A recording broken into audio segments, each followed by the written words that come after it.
قرآن مجید میں 5 جگہ اللہ کے حق کے بعد فوراً والدین کا حق ہے. وَقَضَىٰ رَبُّكَ أَلَّا تَعْبُدُوا إِلَّا إِيَّاهُ وَبِالْوَالِدَيْنِ إِحْسَانًا. تیرے رب نے فیصلہ کر دیا ہے کہ اس کے سوا کسی کی بندگی نہیں کرو گے اور والدین کے ساتھ نیک سلوک کرو گے. اللہ کے حکم کے بعد، اللہ کے حق کے بعد والدین کا حق ہے. سورہ لقمان میں انشکر لی ولوالدیک، شکر ادا کرو میرا بھی اور اپنے والدین کا بھی. اور سورہ بنی اسرائیل میں تو کیا تفصیل آئی ہے. اما یبلغن عندک الکبر احدہما او کلاہما فلا تقل لهما اف ولا تنہرهما وقل لهما قولا کریما واخفض لهما جناح الذل من الرحمۃ وقل رب ارحمهما كما ربیانی صغیرا.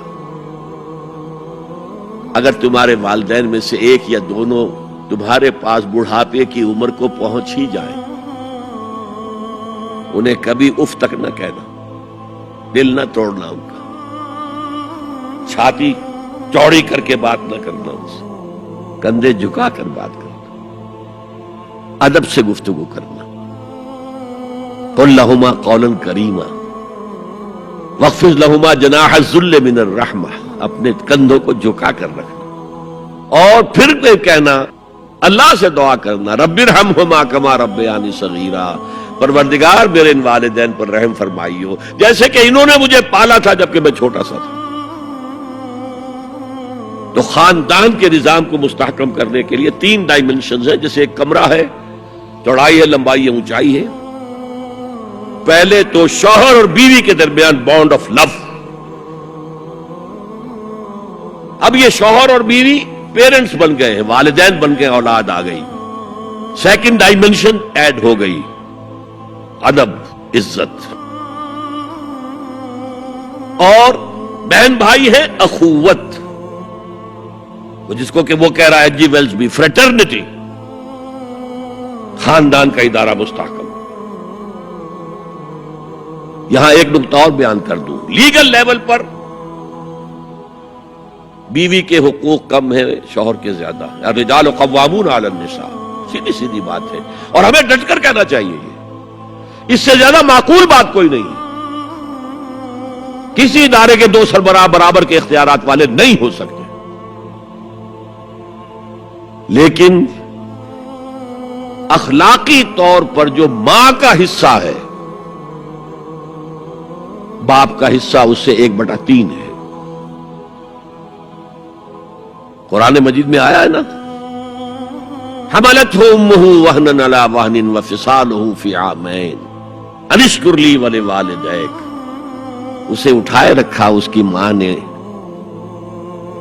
اپنے پیٹ میں، کمزوری پر کمزوری جھیل. کمزوری تو ہو رہی ہے، اس کا خون چوس رہا ہے اندر، جھونک جو ہے وہ چوس رہی ہے خون اس کا. اور سب ماؤں کو تو اتنی نرشمنٹ موجود نہیں ہوتی کہ آپ پریگننسی میں اس کے لیے ضروری نرشمنٹ فراہم کر دیں. وہنن علی وہن، کمزوری پر کمزوری جھیل کر بھی اپنے پیٹ میں اٹھائے رکھا. وفصالہ فی عامین، اور پھر دودھ چھڑانا ہوا 2 سالوں میں.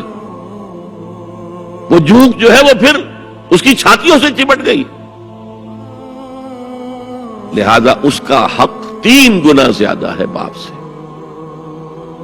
ایک صحابی حضور سے پوچھتے ہیں، حضور میرے حسن سلوک کا اولین مستحق کون ہے؟ فرمایا تمہاری والدہ.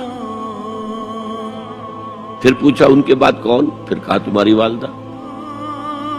پھر پوچھا ان کے بعد کون؟ پھر کہا تمہاری والدہ. پھر پوچھا ان کے بعد کون؟ تو کہا تمہارے والد. 3 درجے. اور یہ جو فرمایا الجنت تحت اقدام الامہات، جنت تو ماؤں کے قدموں تلے ہے، یہ باپ کے بارے میں تو نہیں فرمایا.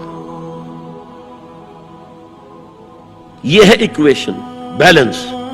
اسلام قسط کی بات کرتا ہے، انصاف کی بات نہیں کرتا. انصاف تو یہ کہ آدھی روٹی ادھر دے دو، آدھی ادھر دے دو.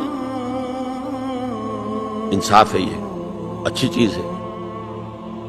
یہ قسط یہ ہے کہ بوجھ اٹھانا ہے تو جو زیادہ قوی ہے اس کو زیادہ بوجھ دو اٹھائے، اور جو کمزور ہے اسے کم بوجھ دو. یہ قسط ہے. تو اسلام نے عورتوں پر ذمہ داریاں کم رکھی، ان کے اختیارات کم رکھے، لیکن اولاد پر حق ماں کا 3 درجے فائق رکھنا.